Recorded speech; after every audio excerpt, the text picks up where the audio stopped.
James Weinberg. I'm an illustrator, designer, and screen printer in Somerville, Mass. When did you decide to pursue an artistic career? I would say I was like a little bit of a late bloomer, and I was in school for English, but I was going to class with unlined notebooks and drawing the whole time. And then I started taking like art classes as electives. So I finished just with a general, this was a state school in Colorado. Oh, really? And I finished with a general BA, but I did English and art. Nice. And then I applied to Mass College of Art from there to do a 3-year design certificate program. Oh, awesome. So I think it was kind of logical to do design. I was thinking about illustration and then did design because design sort of was like encompassed all of it. Mm-hmm. I felt like I needed to learn more about design. So how did you find your first clients? I worked at a bookstore while I was in school, and I was creating, as I was learning the design applications like Illustrator and InDesign. I think it was Quark at the time, actually. Yeah, I remember that. So I was like making flyers and signs and stuff for the bookstore and other promotional stuff. So I actually met people from the bookstore. I'd meet publishers and authors, and I actually got, and a lot of the people I worked with at the bookstore went on to work at publishers. So one of my first jobs was with a publisher doing the mystery covers that I illustrated and designed, and they weren't great, but it was a cool, like, I was actually working at the bookstore and I had some books on the shelf there. Oh, great. And I was doing that literally 16 hours a week, and then so they were really open to be like, I would get like a freelance job at like a college working on a, whatever they call those books, where alumni newsletters or something like that. Oh, yeah. And so they would let me move my schedule around according to that. So as I sort of like eased out of that job, and I eased into finding clients, so it was sort of like a slow transition. Mm-hmm. And I think the most important thing too is just to have if you just dive in and you don't have anything in place, like something that will at least get you through if nothing comes through. So I sort of used the bookstore project as, working with them as sort of a sure thing. Yeah. Would you say you wear a lot of hats? I would say I do wear a lot of hats, because I sort of, when I worked I did work briefly at a studio.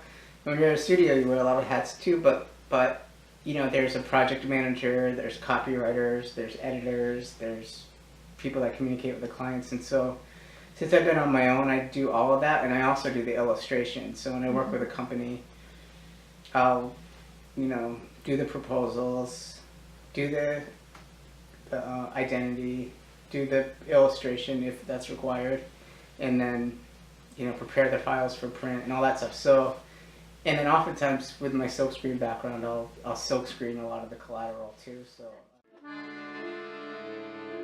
okay, so an example of a recent project that I'm in right now is Storm Along Hard Cider. So it's a cider company, and the first thing I did was create the logo for the company, which is just the letters that make the company mark, and then design the labels, and within that did the illustration for the label, and then like with the silk screening, I silk screen the business cards. It's just one color white on That's awesome.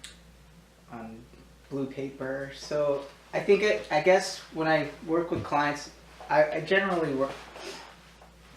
work with small companies, a lot of like new businesses, and so I'm very hands-on, kind of one-stop shopping. The only thing I do outsource is web development. I sort of just I work in the general graphics in the style. So I create a style, and then I work with a developer because there's a lot of limitations in how websites load and look on different platforms. So I sort of hit the wall I tried to learn it, and I just felt like I wasn't really absorbing it. So I just I'll leave that to the professionals. Yeah. So Yeah, so I enjoy that aspect of having that kind of control over projects. What drives your creativity? You know, I'm in a place where what sort of attracted me to artwork was like commercial graphics.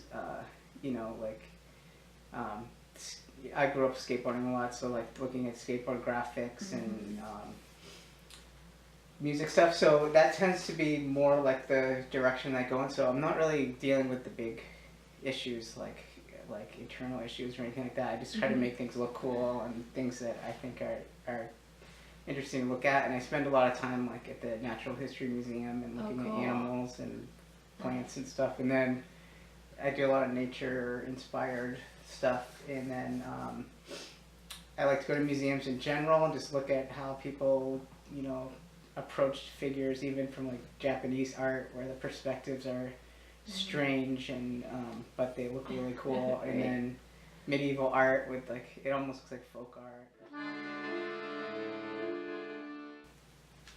So what's next? So I definitely want to expand my client base. I've been working with a lot of people locally in some colleges and stuff around here and different design studios, but I want to expand. So I'm trying to reach out to other industries that I think will be good to work with, and I you know, look at with a background in publishing. I'm investigating some other publishers that I haven't worked with. So I spent the night last night at the bookstore. I looked at all the illustrated book jackets and I wrote down the names of the publishers. Oh, nice. And then I created this this like self-promotional package with I silk screened on the envelope. And I it's just been my general understanding that people are attracted to shiny things. So silk screened metallic gold on the yellow envelope, so it'll like hopefully like a fishing lure will lure people to opening it. And then it's silk screen and metallic gold. I used old posters as the background so they can kind of see like a detail. So I just printed these little note cards on the back of old posters. And then I made a book, and once again like silk screen the gold on the cover, and just made a 16-page simple book at the copy store in Harvard Square. Just made color copies and just created a template and showing some work that sort of reflects the style that I hope to work in. And just to give them a sense of, you know, so I tried to have a range of the kind of work from packaging and to book.